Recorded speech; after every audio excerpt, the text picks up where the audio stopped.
Бөлчөктүн алымын жана бөлүмүн аныкта.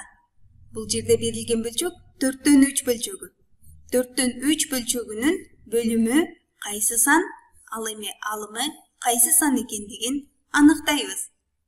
Анда бул жерде биз негизинен бөлчөк бир санды жазуу үчүн бир бүтүндү бир канча бөлүккө бөлүп, анын бөлүктөрүнүн алган бөлүгүбүздү ушул бөлчөк түрүндө көрсөтөт болчубуз. Мисалга, бул жерде бир квадрат, бул жерде бул квадрат болсун. Анда биз бул квадратты канча бөлүккө бөлгөнүбүздү кайсы сандан билебиз? Бул 4 санынан билебиз. Себеби бул 4 саны бул бөлчөктүн канча бөлүккө бөлүнгөнүн, башкача айтканда, бөлүмүн көрсөтүп жатат.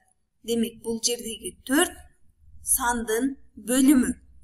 Ал бүтүн нерсенин канчага бөлүнгөнүн көрсөтүп жатат. Ал эми бул жердеги 3 болсо, ушул бүтүндүн 3 бөлүгү алынганын түшүндүрүп жатат. Демек, бул жердеги 3 алымы деп аталат.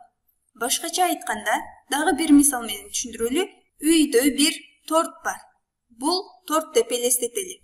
Бул тортту 1/4 бөлүккө бөлдүк. 4 бөлүккө бөлдүк. Жана бул торттун 3 кесимин, бул биринчи кесим, бул жерде экинчи кесим, ал эми бул үчүнчү кесим. Биз 3 кесимин жеп койдук. Бул тортту 3 кесимин жеп койдук.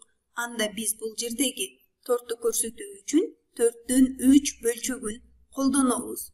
4төн 3 бөлчөгүнүн бөлүмү 4, алымы 3-кө барабар.